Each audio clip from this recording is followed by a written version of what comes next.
ត្រកោះសម្រស់ជាស្បៃសុំញ៉ានិស័យម្ចាស់ស្វាយចន្ទទី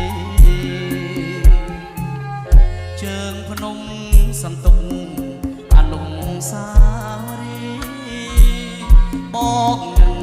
ឆវីកាលពីចូលឆ្នាំ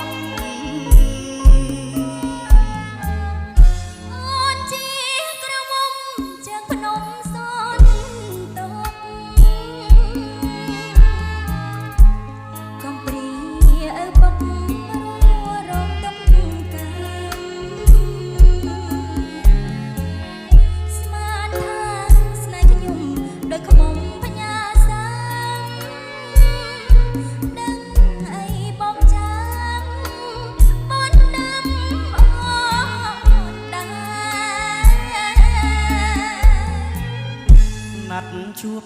ឆោមឆាយស្វាយច័ន្ទទីទុំរំដួលជើងភ្នំក្រពុំបញ្ញាស្នា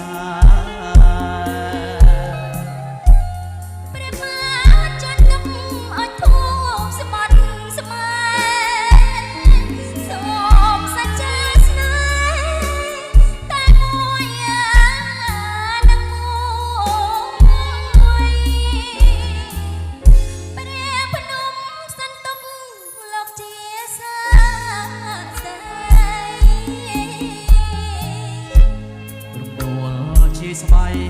ថ្លៃកងព្រួយព្រះអង្គស្រះចៅគង់នៅចាំជួយស្នេហ៍មួយនឹងមួយគុំគ្នាភាសា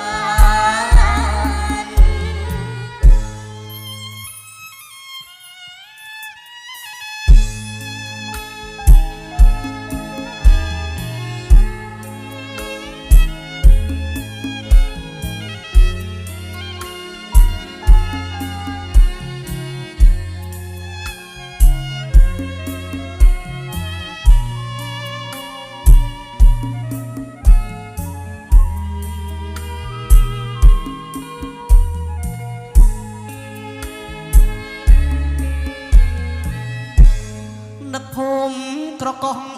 សម្រស់ជាស្បៃសុំញ៉ានិស័យម្ចាស់ស្វាយចន្ទទីជើងភ្នំសន្ទុំអនុសាវរីយ៍បកនឹងឆវីកាលពីចូលឆ្នាំ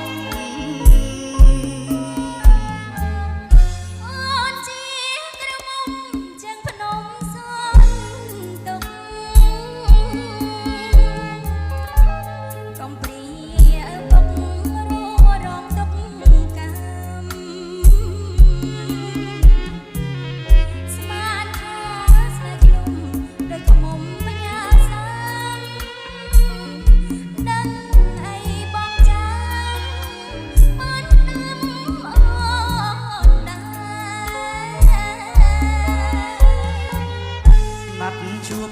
ឆោមឆាយស្វាយច័ន្ទទីទុំរំដួលជើងភ្នំក្រពុំបញ្ញាស្នា